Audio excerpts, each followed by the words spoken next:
Nah, kelihatan betul bahwa lawan ini panik terhadap hasil survei. Mereka mencoba membohongi dengan buat survei tandingan. Tapi kebenaran is kebenaran. Kalau saya bilang ya, sutradaranya itu kurang canggih. Kurang canggih. Kenapa kurang canggihnya? Sebenarnya dia nggak niat-niat amat minta tolong. Tapi karena kemudian kehabisan logistik, dia harus minta tolong sama Bapak. Pak, jual dulu aset yang sebelah sana itu Pak. Gitu, kira-kira gitu lah. Uang jajannya habis. Uang jajannya habis Pak. Gitu loh. Jadi saya khawatir itu aja sih sebenarnya gitu. Jadi sebenarnya ini azas manfaat aja dia. Jadi saya kasihan sama si Bapak. Cuma dimanfaatin sama si anak nih sebenarnya gitu.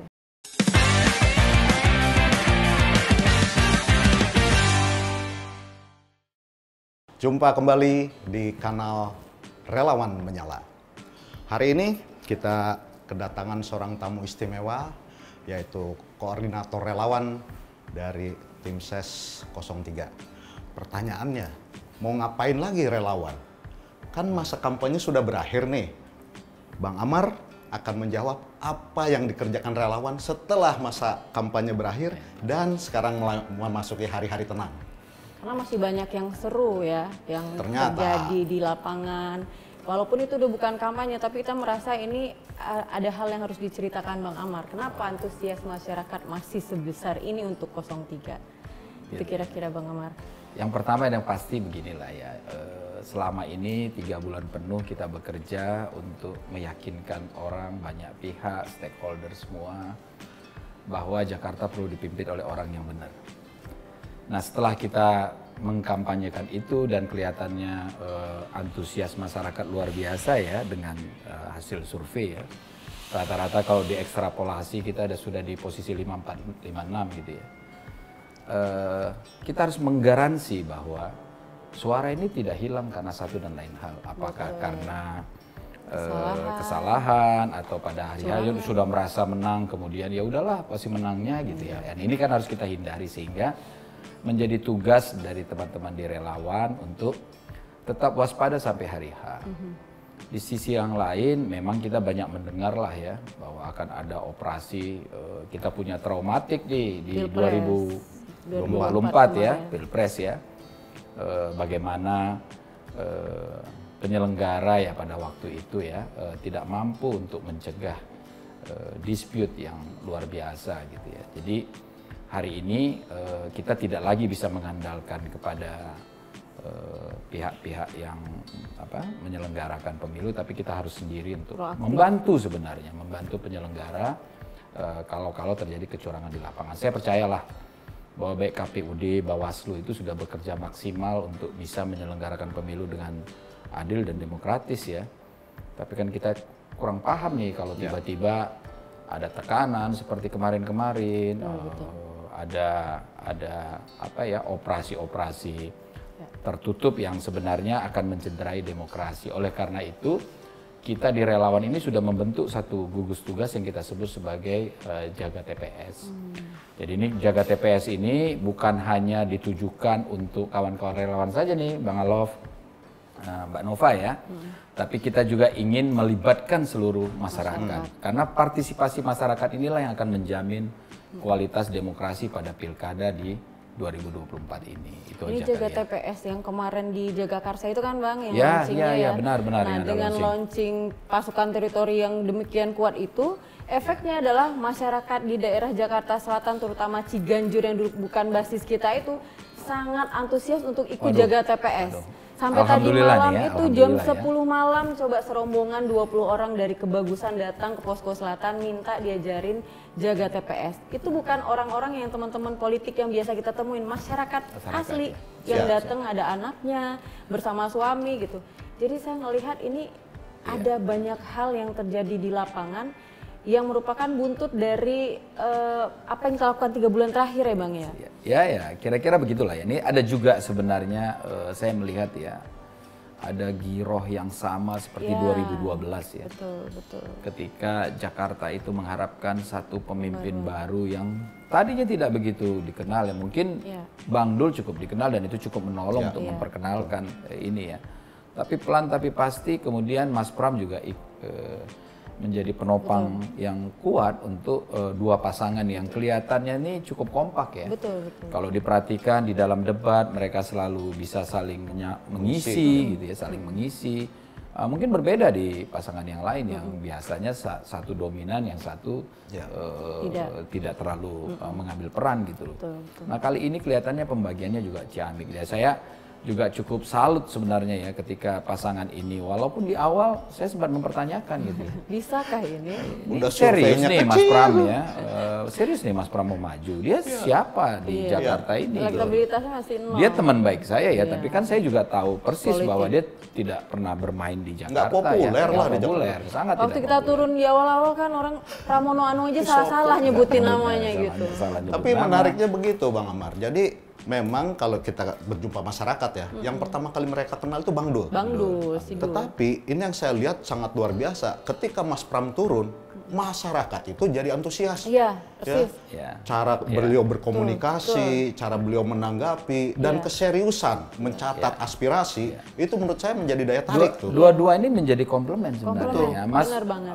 Bang Dul itu ringan. Betul. Ya di Betawi ngajak asli lah. orang dia. Betawi asli apa ya kalau orang bilang nyablak kali Nyablak, ya. betul. Tetapi apa yang ada di dalam pikiran dia itu dia lontarkan, tidak ada agenda tersembunyi di Ya, kepalanya dia. betul. Itu yang ditangkap oleh masyarakat. Sementara Mas Pram ini kan cukup santun, menjaga harmonis pada semua kelompok. Pengalamannya banyak banget. Dan piawai di dalam menjawab pertanyaan maupun kelihatan betul dia sangat menguasai semua materi yang ada ya. Jadi ini dua kombinasi yang luar biasa ya. Ketuk pintunya ada di Bang Dul, kemudian mengconvince, meyakinkan bahwa Jakarta ini akan dipimpin oleh orang yang mengerti tentang kebijakan publik, itu klop lah sudah semuanya. Jadi sebenarnya kalau ini yang sebenarnya salah satu motivasi besar saya untuk bisa menjaga itu. Kalau Pilkada DKI ini dibiarkan tanpa ada cawe-cawe,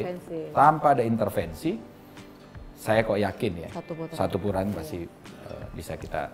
Kalau saya lihat ya gini ya, jadi waktu awal tuh kemunculan Mas Pram dan Bang Dul, survei berapa sih 0,1% gitu ya. Di awal ya. Kita turun ke bawah itu kerasa banget. Iya. Ini bisa nggak sih? Betul. Gitu. Nah, tetapi ketika mereka sudah jalan ya, menyapa warga, Menggelinding. ya kan, itu dengan cepatnya kan survei naik. Menurut saya ini masyarakat Jakarta udah cerdas juga ini, Bang Amar. Ya memang harus diakui bahwa Jakarta berbeda dengan kota-kota lain, daerah lain. Dan saya berharap juga bahwa daya tahan kawan-kawan di Jakarta ini juga lebih tinggi daripada yang lain ya. Karena saya juga masih mengkhawatirkan ini. Serangan ya. Ya istilah serangan fajar lah macam-macam ya. Saya agak mengkhawatirkan itu. Nah itu sebabnya kita ini melakukan tindakan yang berlapis-lapis sebenarnya. Lapis pertama itu tentu partai pengusung ya, itu untuk masalah saksi dan kemudian partai sendiri kan punya satgas ya, satgas partai itu lumayan efektif sebenarnya ya. Nah kemudian kita ini dapat ketambahan nih sebenarnya kekuatan dari anak abah. Nah hari ini anak abah dengan sistem pilkadanya ya, tadi saya sudah lihat aplikasinya dia dengan kemudian ada kawal TPS-nya Bang Sahrin. Ada ormas-ormas seperti Forkabi dan sekarang Forkabi FBR yang ini ada beberapa lagi tuh dari tadi saya ketemu juga dengan timnya Mbak Tata, macam-macam ya dari anak Abah, Bang Laudi segala macam, Bang Wisnu, Bang Bim gitu loh. Yang itu adalah tokoh-tokoh di masyarakat di akar rumput ya. Dan kemudian berkomitmen untuk menjaga dengan membuat namanya Satgas 56. Atau arti 56 tuh mereka yakin sekali menjaga 56%. Mantap. Menyala, ya. Satu putaran ya. Asumsi kita ini kalaupun nanti ada serangan fajar lah segala macam, kalau kita bisa detect efeknya kan kecil. Tapi kalau mereka memang sangat canggih ya, karena ya quote unquote kita masih khawatir dengan model pilpres kemarin ya. Ya saya bilang dengan angka-angka seperti itu kita masih aman untuk dalam satu putaran gitu. Kalaupun kegerus dengan margin error 3%, masih ada angka di 52-53% gitu. Jadi singkat cerita bahwa kita ini sudah melakukan berlapis-lapis. Lapis ketiganya lagi itu kemarin itu ormas-ormas, ya semualah, ada Forkabi, ada FBR, ada beberapa ormas lain itu mendeklarasikan untuk pemilu jujur, anti politik uang gitu loh. Jadi singkat cerita sudah 3 lapis itu. Nah, lapis keempat inilah dari kita kawan-kawan relawan ya. Kawan-kawan di relawan sudah sejak 1,5 bulan yang lalu sudah membentuk diri. Kita punya pasukan namanya pasukan jaga TPS, dan sampai hari ini kita bisa mengcover 12.000 TPS, which is itu sekitar 80% daripada TPS kita bisa jaga dari 14.000 sekian. Dan kalau ada yang curang, kita sudah bekali mereka dengan sempritan. Nah, sempritan inilah nama kentongan maling. Kita anggap aja lah bahwa yang curang ini maling lah sebenarnya. Maling suara gitu, maling suara. Maling demokrasi. Maling demokrasi ya. Ya, kita ingin Jakarta ini menjadi sebuah model di mana pemilunya bisa bersih dari campur tangan semua. Itu kira-kira. Tapi tadi kan dikatakan kita udah menyiapkan berlapis-lapis dan kita sudah melakukan edukasi kepada masyarakat sehingga antusiasme mereka untuk pemilu yang bersih, jujur, adil ini terbentuk. Nah, apakah itu juga ya Bang Amar yang membuat pihak lawan, pihak lain itu khawatir? Sehingga mulailah mereka bikin spanduk inilah, bikin stiker itulah. Bahkan kemarin katanya ada relawan Mas Pram Bangdul yang geser gitu. Dibajuin kali. Biasa itu, kalau saya bilang ini akrobatik politik. Dan kita juga sudah identifikasi yang melakukan akrobatik itu ya memang tukang lompat-lompat juga sih. Saya nggak perlu sebut namanya lah ya. Ya dia dulu aktivis partai mana gitu yang kemudian lompat-lompat gitu ya. Biasa ya, ada yang kecewa ya Bang. Ada yang kecewa. Tapi kalau case ini itu yang man behind the gun-nya ya. Tapi kalau case ini ya memang pion lah saya bilang ya. Saya kemarin sempat di doorstop ya, saya coba cek di database kita ada 501 organ yang terdaftar di kita. Memang tidak ada nama organ itu gitu loh. Sehingga saya kemudian menyampaikan ketika saya di doorstop itu bahwa ini organ tidak berasal dari kita, dari studio. Tapi karakteristik daripada relawan ini kan macam-macam ya. Ada relawan mandiri, dia nggak mau tuh daftar-daftar di tim pemenangan gitu. Dia kerja sendiri aja karena dia merasa satu visi dengan paslon. Dia tidak mau terkooptasi, dia punya resources sendiri karena prinsip dasar relawan itu kan kesukarelaan ya, volunteerism gitu ya. Nah, volunteerism itu kan biasanya mereka ini sudah punya cukup mandiri gitu ya. Itu ada yang seperti itu. Ada juga yang karena bentukan partai-partai ya. Nah, kemarin setelah saya mengeluarkan pernyataan bahwa tidak ada saya masuk di WA saya gitu loh.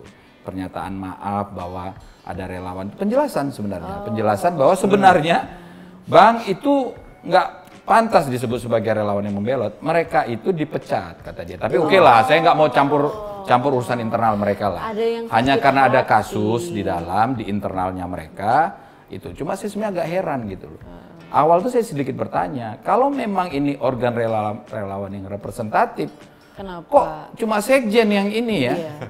Dan cuma katanya sekjennya juga nggak ada jabatannya. Oh gitu, nggak ada jabatan, nggak ada di organ itu nggak ada jabatan sekjen ya? Jadi ini memang fabrikasi lah ya, fabrikasi. Nah, kelihatan betul bahwa lawan ini panik terhadap hasil survei, mereka mencoba membohongi dengan buat survei tandingan. Tapi kebenaran is kebenaran. Kalau misalnya itu memang sebuah gerakan yang relawan yang representatif bahwa banyak yang pindah ke sana Bang, itu mungkin terasa di Ciganjur. Karena Ciganjur kan bukan wilayah kita banget. Waktu acara kampanye Akbar, kan berbarengan ya kita dengan salah satu paslon. Warga kita tuh mau dibawa ke sana. Oleh sebelah. Warga kita menolak. Ini kan sudah sebuah bukti, jadi agak lucu itu relawan. Banyak yang lucu sebenarnya. Kalau saya bilang ya, sutradaranya itu kurang canggih. Kenapa kurang canggihnya? Pertama, mereka ngomong ada 80 organ relawan. Harusnya disebutin dong satu-satu. Apa aja? Ya bisa jadi tuh ada yang diklaim. Nah, mereka takut kali ya. Dia mengklaim organ ini, ternyata organ ini masih setia di jalur kita. Dan dari 501 organ yang ada di kita, semuanya menyampaikan pesan bahwa kami tetap setia di Mas Pram dan di Bangdul. Jadi saya nggak terlalu khawatir sih terhadap situasi itu. Yang kedua, coba lihat itu waktu deklarasi, ada 80 organ. yang hadir paling 20 nggak sampai ya. Iya. Berarti satu orang itu mewakili organ. 4 organ itu kali gitu. Jadi Lo dia lagi, lo punya lagi. 4 organ Lo gitu. lagi, lo Jadi lagi. yang Nah, itu gini-gini yang kita ini sebut kurang canggih. Iya. menurut saya. Padahal kan tinggal comot aja dari pinggir-pinggir Iya. jalan ya kalau pengen. Ada sih yang kelihatan ada tampang begitu. gitu kan. Nanti tinggal dibajuin. Gagah perkasa bila perlu pakai drama. Iya. Buka baju bakar itu Iya, baju. iya.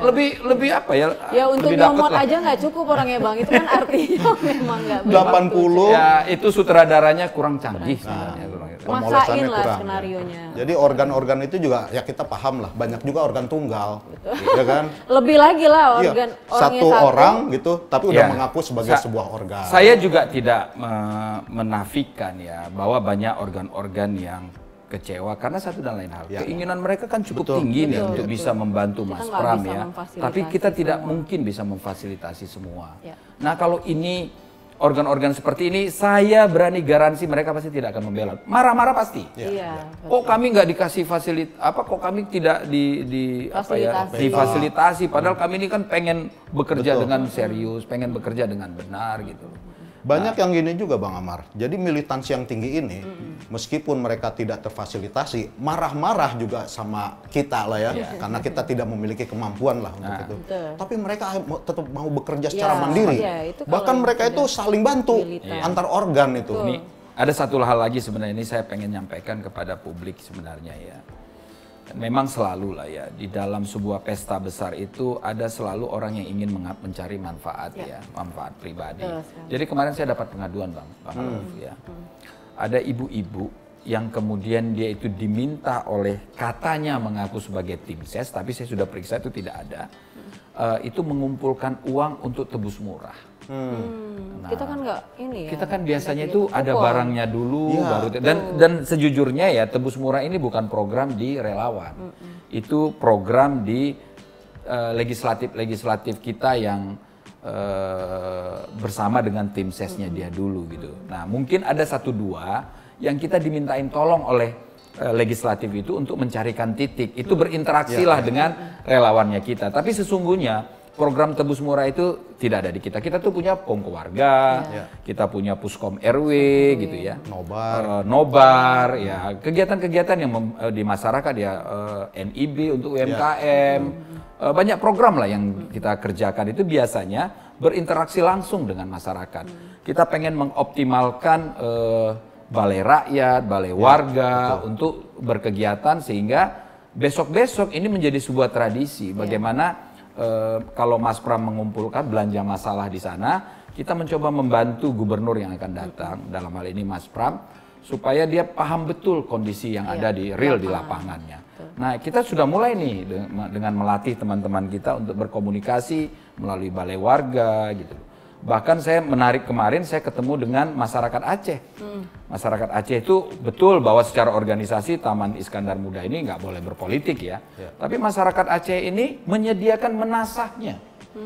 Bang, daripada gubernur itu harus membangun lagi, kenapa nggak optimalkan menasah kami? Bagus banget. Nah, menasah kami ini kan bisa berfungsi sebagai alat sosial, bisa untuk bikin acara kawinan lah, apalah Betul. dan pasti daripada kita investasi baru katanya kenapa, dan ini menurut saya juga cukup menarik. Jadi begitu antusiasnya warga ini itu yang membuat apa ya, feeling saya tuh luar biasa lah dalam hal ini. Oh ya, ini kita pasti menang. Nah, mungkin feeling ini juga sampai ke sana, sampai kandidat yang sana itu ini kayak Singanya turun gunung. bukan singa turun gunung. Kalau itu saya mohon maaf lah ya. Bagaimanapun saya pernah jadi mantan ya, mantan yang terluka nih. Gitu. Sama lah kita nih Bang. Nah, tapi kira-kira begini, Mak. Ini ada anak kalah main gundu ngadu sama bapaknya. Iya. Nah, harusnya bapaknya wise ya. Iya. Janganlah begitu. Jadi saya kasihan nih sebenarnya sama sang bapak ini. Bagaimanapun kan harusnya udahlah, bertarunglah. Kalau kamu kalah, Negarawan ya, level beliau udah bukan ininya yang saya sesalkan. Si kandidat ini gitu loh. Ngapain sih dia ngadu-ngadu ke sana gitu loh. Jadi saya takutnya memang seperti yang disampaikan bocor halus. Sebenarnya dia nggak niat-niat amat minta tolong, tapi karena kemudian kehabisan logistik dia harus minta tolong sama bapak. Pak, jual dulu aset yang sebelah sana tuh Pak, gitu kira-kira gitu lah. Uang jajannya habis Pak, gitu loh. Jadi saya khawatir itu aja sih sebenarnya gitu. Jadi sebenarnya ini azas manfaat aja dia. Jadi saya kasihan sama si bapak. Cuma dimanfaatin sama si anak nih sebenarnya gitu. Jadi menurunkan level beliau ya Bang? Menurunkan level beliau. Nah, tapi melihat tadi Bang Amar ya udah ada penjelasan bagaimana kita punya berlapis-lapis kesiapan menghadapi ini, bagaimana antusiasme masyarakat, dan terbukti dari hasil survei yang terus naik, bahkan sekarang sudah diperkirakan bisa menang 1 putaran. Nah, ke depan nanti Bang Amar, setelah kita siagakan ini semua, menjaga TPS, apa sih yang menjadi optimisme kita tidak akan terjadi atau bisa kita tangkal dari pergerakan-pergerakan yang menurut kita bisa merugikan? Ya ini sederhananya seperti inilah Bang. Apa sih sebenarnya yang paling mungkin terjadi kerawanan ya? Kerawanan pertama itu dulu kita mencurigai ada TPS hantu. Nah kita menyerukanlah kepada teman-teman di penyelenggara dan kemarin juga kelihatannya penyelenggara ini juga cukup bijak lah karena Jakarta ini terlalu terbuka. Iya betul. Matanya Jadi, banyak banget. banyak mata yang memandang ya. Tapi Blunder saya aja. yakinlah bahwa tidak akanlah beranilah penyelenggara melakukan tindakan seperti itu. Di mana titik rawannya lagi? Titik rawannya lagi itu adalah ketika orang mau ke TPS. Misalnya lah ya, banyak lah kita percayalah bahwa orang sudah melakukan sebuah clustering gitu ya. Sehingga nanti kecenderungan orang per orang itu sudah bisa dibaca nih, entah dengan teknologi artificial intelligence kah, tentang apa, sehingga kemudian di ininya sih kalau yang terjadi di luaran itu dulu tetangga saya banyak sekali yang nggak dapat undangan untuk ini gitu. Nah kelihatannya Jakarta tidak terjadi seperti itu. Jadi saya agak lega sedikit nih, tambahan lega itu.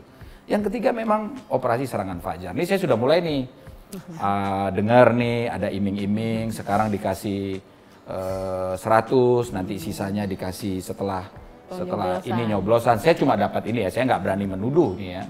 Tapi saya sudah dapat nih informasi seperti itu. Terus kemudian mereka menyebarkan spanduk-spanduk fitnah, jadi ditambah lagi kemudian stiker-stiker yang dimasukkan ke rumah-rumah. Tapi kadang-kadang saya bingung juga tuh, ada satu rumah yang dimasukin sampai 30 stiker gitu loh kan. Maksudnya apa gitu ya, teror ya? Maksudnya apa, atau ini sebenarnya bukan organik. Jadi bukanlah tim pemenangan mereka atau bukan lahir dari relawan mereka, tetapi orang yang dibayar untuk menabur-nabur itu. Siap. Dari mana jadi, lah gitu yang ya. penting kan habis 100.000 lembar kan, satu Masukin rumah aja 30.000 gitu loh. Tapi di luar urusan seperti itu, mulailah berhenti untuk menggunakan cara-cara kotor gitu loh. Berhadapannya Kita dengan ini rakyat, bertanggung ya. jawab loh, bertanggung jawab bagaimana kualitas demokrasi kita, bertanggung jawab kepada publik, bertanggung jawab juga kepada yang di atas. Gitu. Betul Bang. Dan saya juga ingin menghimbau teman-teman semua para relawan lebih waspada untuk melihat situasi itu. Ayolah, nggak apa-apa nih kita capek dalam 2-3 hari ini, tapi yang penting kita bisa menjaga agar demokrasi kita ini bisa menjadi lebih baik, dan kita akan mendapatkan pemimpin yang bukan saja baik tetapi juga amanah. Jadi Uninova, ini fenomena Jakarta menurut saya sangat menarik. Jadi paslonnya keren, dalam artian dua-dua ini komplit, ya kan? Lalu ketika mereka berhadapan dengan masyarakat, timbul ketertarikan yang luar biasa di masyarakat. Bola salju yang mengguling. Iya, lalu ini dibuktikan dengan dukungan dari berbagai ormas ataupun organisasi. Lalu relawan yang solid, ya kan? Sampai akhirnya siap untuk jaga TPS. Dan terakhir nih, antusiasme masyarakat untuk berpartisipasi di dalam pemilu yang bersih, jujur dan adil. Jangan lupa, tanpa narasi sara. Nah, dan jangan hoax. lupanya begini dong. Jangan lupa, tanpa narasi sara dan hoax ternyata kita bisa. Jadi seperti Bang Amar bilang, ini memang harus menjadi pelajaran demokrasi Indonesia ke depannya. Bahwa ternyata selama ini dibilang tanpa sara dan hoax itu mau jualan apa biar menang? Bisa. Nah, dengan demikian kalau saya sih optimis dengan fenomena yang berlangsung ini, di mana Jakarta jadi barometer, Jakarta akan tetap menyala dan kita akan mendapatkan pemimpin yang terbaik. Amin.